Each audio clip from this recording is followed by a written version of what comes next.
Donc voilà, par sa grâce dans cet après-midi, là où lui a payé, là où il a pris, je l'appellerai moi, dans cet après-midi, le jardin de la décision.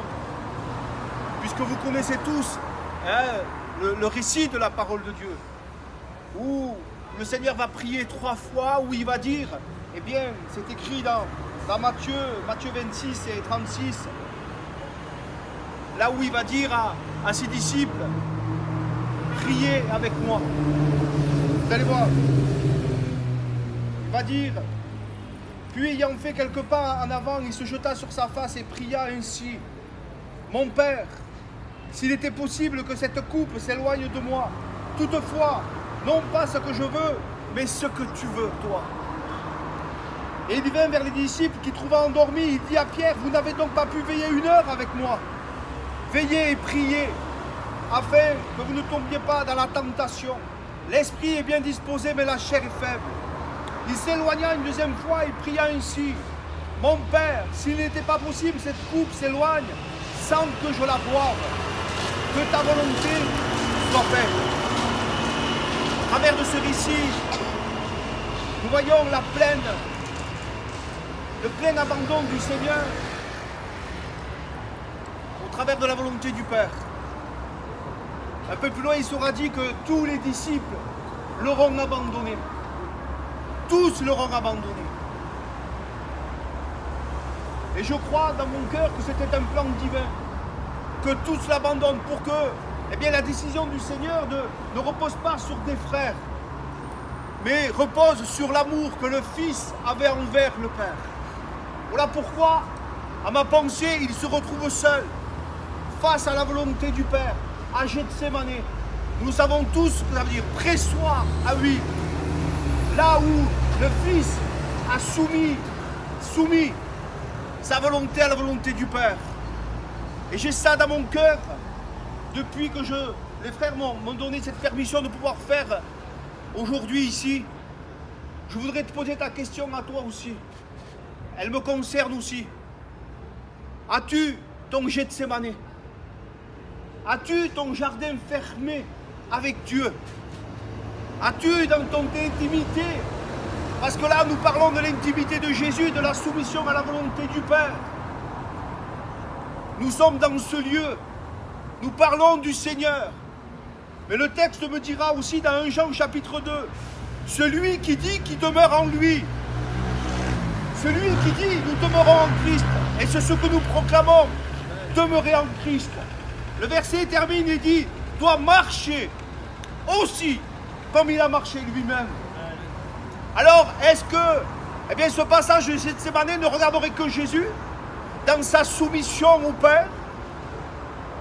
Ou il ne nous regarderait pas à nous aussi? Dans notre intimité, dans notre lieu caché, dans notre, on va l'appeler comme ça, dans notre Gethsémane, où nous-mêmes, on ferait plier notre volonté à la volonté du Père.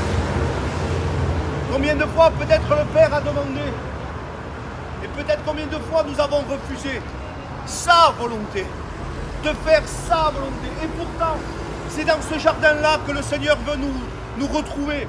C'est dans cet endroit-là qu'il veut se retrouver avec nous. À l'église, nous chantons, nous louons, nous prions, nous adorons.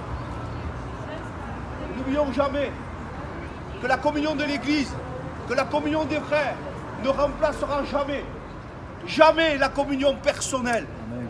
Nous disions à table, oui, nous voulons cette véritable communion fraternelle. C'est pour ça que je disais, elle est resserrée. Mais la première de toute communion, c'est la communion avec la volonté du Père.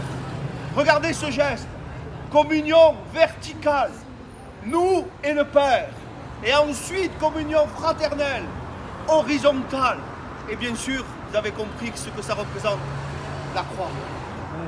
Mais notre communion avec les frères ne remplacera jamais, frères et sœurs, jamais la communion que le Père attend avec nous. Il nous attend dans notre jardin.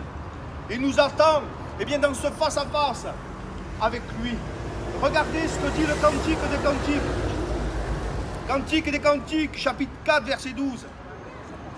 Tu es un jardin fermé, ma sœur, ma fiancée. Une source fermée, une fontaine scellée. Tes jets forment un jardin où sont des grenadiers avec les fruits les plus excellents. Le troène est là avec le nard avec le safran, le roseau aromatique et le cinnamome. Avec tous les arbres qui donnent, et écoutez bien, c'est ce que le frère Manou a dit quand nous étions dans cette grotte. Avec tous les arbres qui donnent l'encens, la louange, l'adoration, la prière. Mais comment? Le texte continue. La myrrhe et l'aloès, avec tous les principaux aromates, une fontaine des jardins, une source d'eau vive, des ruisseaux du Liban. Et là, le verset 16 dira, lève-toi, Aquilon, viens au temple, souffle sur mon jardin et que les parfums s'en exhalent. Qu'est-ce que ça veut dire? Le vent au temple, eh bien, c'est le vent de la bénédiction. Et lorsque nous sommes dans notre jardin, dans notre communion avec Dieu, lorsque ce vent de bénédiction vient, sans vouloir gêner personne, ce n'est pas le but. Mais nous sommes là, les mains levées, en train de louer et d'adorer Dieu. Quand tout va bien, nous louons, nous adorons. Nous sommes prêts à partir de gauche et de droite. Nous proclamons des prières, eh bien même qui pourraient nous faire peur. Mais le texte nous parle aussi d'un deuxième vent. Le vent d'automne. Lève-toi, Aquilon, viens au temps. Et le vent Aquilon, c'est le vent de l'épreuve. Et c'est là, frères et sœurs, dans ce jardin fermé, lorsque ce vent souffle dans l'intimité avec Dieu, c'est là où Dieu nous veut. C'est là que Dieu sonde la manière dont nous avons bâti. C'est là que Dieu regarde notre cœur. Lorsque tout va bien, combien de fois avons-nous dit, Seigneur, je t'aime, Seigneur, je te loue, je ferai ce que tu veux, j'irai où tu veux. Et ça m'est arrivé par expérience de faire des prières lorsque, eh bien, ce vent léger et doux allait. Mais lorsque le vent de l'épreuve est venu souffler dans le jardin de mon cœur, et j'ai eu l'audace de poser cette question à Dieu, pourquoi, Seigneur, pourquoi? Et le Saint-Esprit rappelait à mon cœur, souviens-toi quand tout allait bien, souviens-toi, tu m'as demandé, aujourd'hui je t'exauce. C'est là que le Seigneur nous veut. Le Seigneur a eu son jardin. Tous l'ont abandonné. Il était seul avec le Père. Et il a fait plier sa volonté à la volonté du Père. Non pas ma volonté, mais ta volonté. Alors la question, elle est personnelle. En est-il toujours ainsi dans notre vie? Premièrement, avons-nous ce lieu, ce jardin où nous nous rencontrons avec le Seigneur? Premièrement, l'avons-nous? Avons-nous cet endroit secret où plus rien ne compte, où la porte est fermée et où une seule chose peut compter, notre intimité avec Dieu, cette relation que le Fils a permis au travers du voile de sa chair? Avons-nous ce jardin, frères et sœurs, où nous nous rencontrons face à face avec Dieu, où Dieu peut venir nous demander, où Dieu peut venir nous briser, comme ce vase entre les mains du divin potier? L'avons-nous? Ou avons-nous rencontré un évangile léger, le véritable évangile? Et le frère Manou en a parlé tout à l'heure. C'est la souffrance, c'est le renoncement, c'est plier les genoux, c'est des larmes.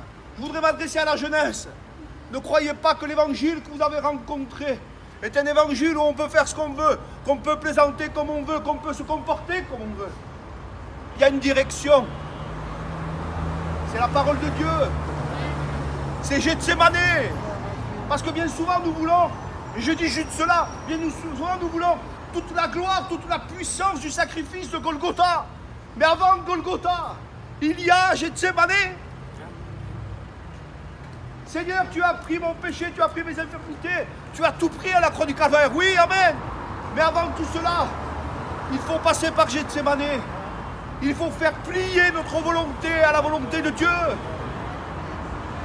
Est-ce qu'on pourrait dire, bien sûr, peut-être tout le monde dirait oui, j'en suis convaincu. Mes frères et sœurs, dans notre vie avec Dieu, je pensais cela, on en a parlé avec quelques frères. Oui, que Dieu soit béni pour notre voyage en Israël, à Jérusalem. Que Dieu soit béni. Nous marchons sur les traces du Maître. Que Dieu soit glorifié. Mais nous allons tous rentrer chez nous après. Et on ne nous appellera plus à marcher sur les traces du Maître. On nous appellera à marcher comme le Maître a marché. Et ça, c'est deux choses différentes. Nous pouvons suivre les pas du Maître. On peut, là, dans toute cette ville, dans tout ce que nous allons visiter, tout ce que nous avons visité jusqu'à maintenant. Il n'y a pas de problème. Mes frères et sœurs, le voyage va terminer après. Nous allons rentrer chez nous. Moi aussi, j'aimerais. Sinon, qu'est-ce qu'on fait sinon? On fait un petit crédit, on fait venir tous les nôtres ici, on ne bouge plus d'ici. Mais c'est pas comme ça. Aujourd'hui, nous marchons sur les traces du Maître. Mais quand nous allons rentrer chez nous, il va falloir marcher comme le Maître a marché. C'est ça. Soyez les imitateurs du Christ. Amen. Dans cette intimité avec le Père. Plions les genoux. Thierry, arrête de dire non au Maître. Lorsqu'il demande, quelle audace. Non, Seigneur. Ou plus tard, ou on verra plus tard. On le dit, nous, aux inconvertis, plus tard peut être trop tard. Qui nous sommes, qui je suis, moi, pour dire plus tard au Maître, sachant que c'est lui qui a toujours le meilleur pour nous. Dans l'Évangile, dans la parole de Dieu, perdre, c'est gagner. Acceptons de perdre. Acceptons de perdre. Donnons avec joie au Seigneur ce qu'il nous réclame. Certainement que dans nos vies, je ne suis pas un prophète, il y a des choses que Dieu réclame depuis des temps et des temps et des temps dans ta vie. Et nous, on se permet de dire plus tard. Si on nous lui donnait, si on lui donnait avec joie ce qu'il nous demande, si on disait, comme le Fils a dit, non pas ma volonté, mais ta volonté. Amen. Laissez-moi vous dire que notre Amen nous engage devant le Père. Notre Amen nous engage devant le Père. Je finis avec ces mots, je me répète. Les jeunes, ayez votre Gethsémane. Ayez votre endroit où vous vous trouvez seul avec Dieu. Rappelez-vous toujours de ça. Communion verticale, nous et lui. Et la véritable communion avec Dieu nous poussera toujours vers les frères et les sœurs. Toujours. Communion verticale, communion horizontale. Ayons ce jardin fermé où il n'y a que toi et lui. Amen. Où il n'y a que toi et lui.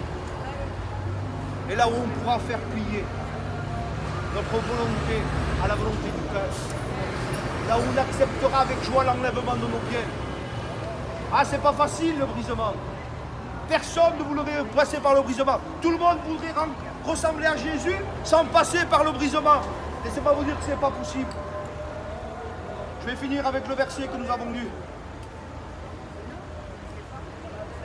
Celui qui dit qu'il demeure en lui doit marcher aussi comme il a marché lui-même. Amen. Amen. Que Dieu soit glorifié. Amen.